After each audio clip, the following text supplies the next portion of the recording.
Miss হবে না আপনার পছন্দের টিভি শো। দেখুন জি5 অ্যাপে একদম ফ্রি। আমি কিছু বুঝতে পারলাম না প্রভু। কি বুঝতে পারছেন না দেবী? এটাই যে একদিকে শ্রীকৃষ্ণ বলছেন যে আপনি ওনার আরাধ্য, ওনার ঈশ্বর, আর অপরদিকে উনি বলছেন যে উনি আপনাকে বরদান করেছিলেন। এ কেমন বিপরীত কথা প্রভু?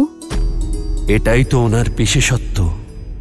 বাস্তবে আমি ওনার ভক্ত, কিন্তু উনি আমাকে নিজের ভগবান মনে করে আমার ভক্ত হয়ে থাকেন। আমি ওনার লীলায় মত্ত হয়ে থাকি, আর উনি আমার লীলা দেখতে থাকেন। কিন্তু প্রভু, উনি কোন বরদানের কথা বলছেন? সৃষ্টির নির্মাণের সময় যখন এটা নির্ধারিত হয় যে ভগবান বিষ্ণু শ্রীকৃষ্ণের রূপে ধরিত্রীতে অবতীর্ণ হবেন, তখন ওনার লীলা দেখার জন্যেও আমার মনে লালসার জন্ম নেয়। আর আমি যাতে ওই সুখ থেকে বঞ্চিত না হই, তাই আমি 100 বছর ধরে তপস্যা করেছিলাম। তপস্যা? ওং নমঃ ভগবতে বাসুদেবায়।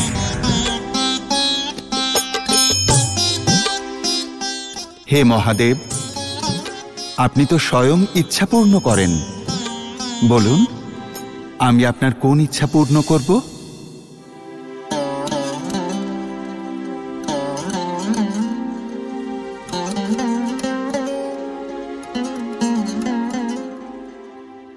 শ্রীহরি, আপনি আপনার অষ্টম অবতার রূপে গোকুলে বাস করতে চলেছেন। সেখানে আপনার বিভিন্ন লীলা রচনা হবে। আমিও সেই লীলার একজন প্রত্যক্ষদর্শী হতে চাই। আমিও ওই গোকুলেই বাস করতে চাই। দয়া করে আমাকে এই বর দিন যে আমিও যেন আপনারই মতো ওই গোকুলে থাকতে পারি। আপনার ইচ্ছা অবশ্যই পূরণ হবে। যখন সময় আসবে আমি আপনাকে অবশ্যই জানাবো। এই প্রতিশ্রুতি দিলাম।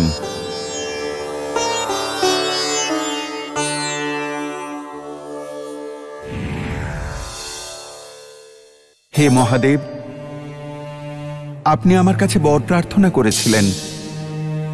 আজ আমি তা পূরণ করছি। আপনার ভৈরব রূপকে আমি ব্রজভূমির রক্ষক হিসেবে স্থাপন করলাম। আপনি ভূতেশ্বর রূপে এখানে পরিচিত হবেন।